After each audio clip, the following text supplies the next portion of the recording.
Dog. Kamihate has had one of the most insane character reveals in the... Can you really call it a character reveal without seeing the face yet?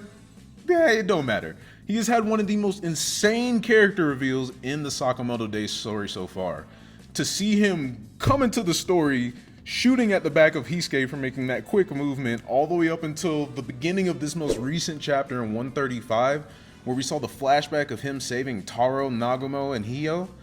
Bro, he was different. He shot the frag grenade out of somebody's belt clip, shot the pin out the frag to make it go off, and then shot a bouncing dagger to make it bounce into somebody's head. Like, sheesh. And I think what's even more wild to me is if bro is really 4 kilometers away, that means he's predicting almost where a lot of this stuff is going to move to, because that's how long it's taking him to predict based off of how long it's going to take his bullet to get there. So Kamihate is just an insane sniper on so many levels, and his reveal in this story has been so much fun to read, and I'm sure that he's quickly becoming a lot of people's favorite character. And something even more crazy about his reveal is I didn't even notice this until yesterday. Somebody in my Discord, which if you're not in our Discord and want to join and want to talk about random anime, manga, video games, whatever it is, I will post the Discord link below. But somebody in my Discord was talking about how Kamihate's nickname, The End, is actually based off of the Metal Gear Solid sniper, The End. And right as soon as bro said that, I was like, dog, I did not even put 2 and 2 together. That is so dope. For those of you who don't know, there is a sniper that is the top dog sniper in Metal Gear Solid 3. And matter of fact, his nickname is obviously The End, but I'm pretty sure that they even refer to him as like the father of sniping in Metal Gear Solid 3. So to see Kamihate call himself the father of sniping had me gassed, but it also just shows you how much of a hikikomori that Kamihate is, bro. And for those of you who don't know, a hikikomori is basically just somebody that is in Japan and avoids social contact, more or less. But he is not trying to be with nobody, hang around nobody. I'm sure that Kamihate is up in the room playing video games all day if he doesn't have any missions going on. It was funny to see him at the end of chapter 135 when Heisuke took that shot at him to save his boys. And then all of a sudden, Kamihate says, hey dog, like what?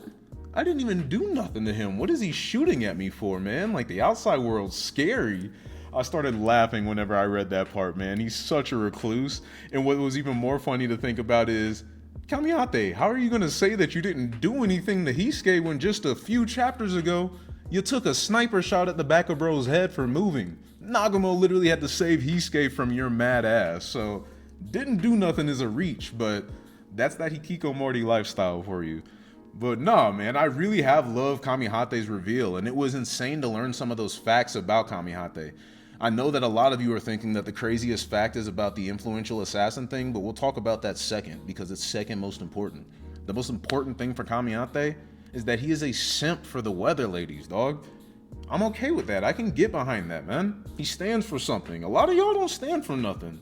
You gotta get like Kamihate. Maybe not the recluse aspect, but stand for something. Be 10 toes. And then second, it was insane to see that he is the world's 100 most influential assassins of all time.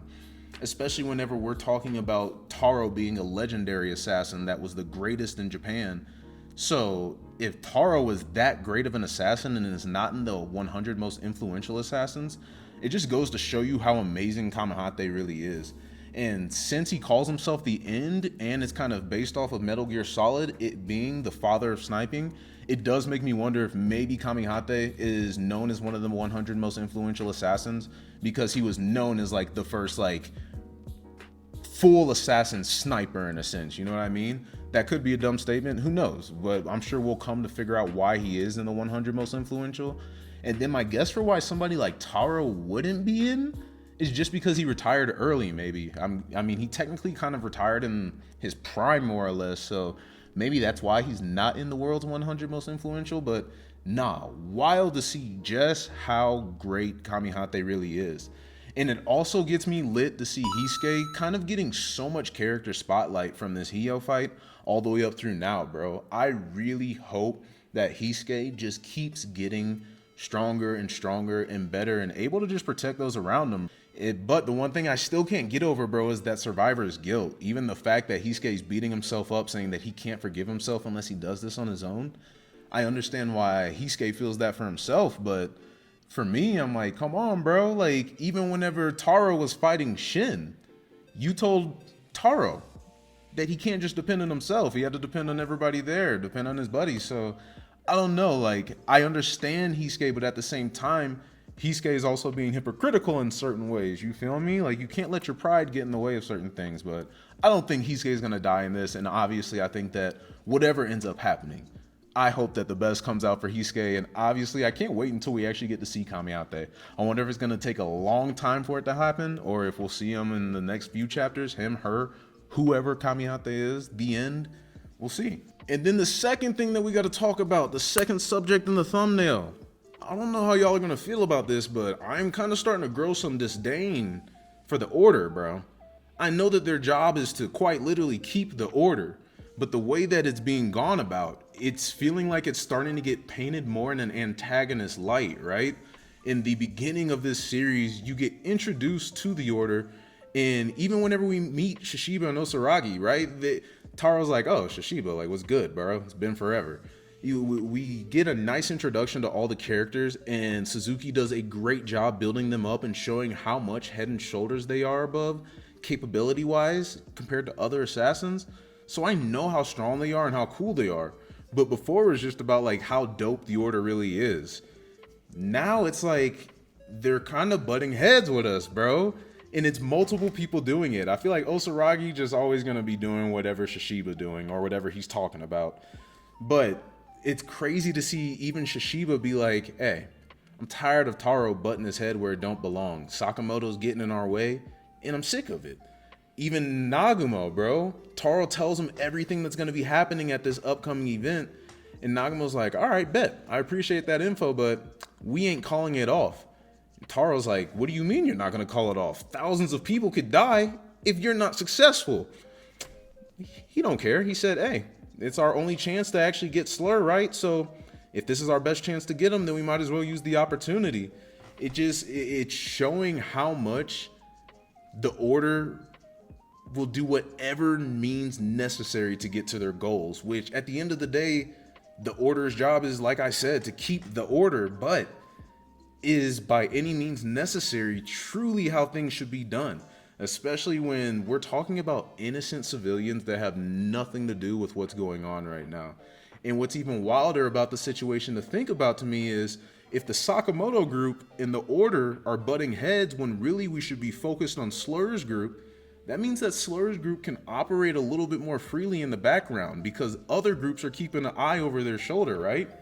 So then you got to be wondering, what is Slur's full plan? I know that Kashima told Sakamoto what he knows, but did Uzuki / Slur, whoever, Rion, did they really tell Kashima everything that's going to be happening at that event? Do you really think that Slur is telling somebody every single, especially at something this big? This is going to be one of the most pivotal moments, obviously of the series, but technically in their world, this is like one of the most pivotal moments of Slur's plan, especially if it's the ability to take out a Saki here, bro. So you really got to wonder, is it just the bomb that Slur is planning? Is there more afterwards, bro? What happens after a bomb goes off in a building? It's not like things are calmed down, and I feel like that's when Slur's group will really start operating, man. If it even goes off, right? Maybe Taro's group stops it, or I said Taro's group stops it beforehand, but nah, it's just, yeah, I'm starting to feel weird about the Order, man, and it's hard to put a finger on it. I still like the people in the Order, but just as a group altogether, they're starting to get painted as antagonists, especially when you talk about taking innocent civilians' lives. But overall, the story right now is just mad, and I kind of wanted to do this format of a video instead of just coming on and doing a chapter review. Talk about like a couple of few different subjects that are happening within the Sakamoto world right now, and instead of making maybe like a chapter review weekly, maybe wait every couple of weeks and then talk about everything that's happening at once. So let me know if you like that format, or if you would rather just watch straight chapter reviews. I'm cool regardless because I'm gonna keep on reading the series. So, nah. As always, if you stop through and watch this video, arigato, and I will catch you on the next one. Peace.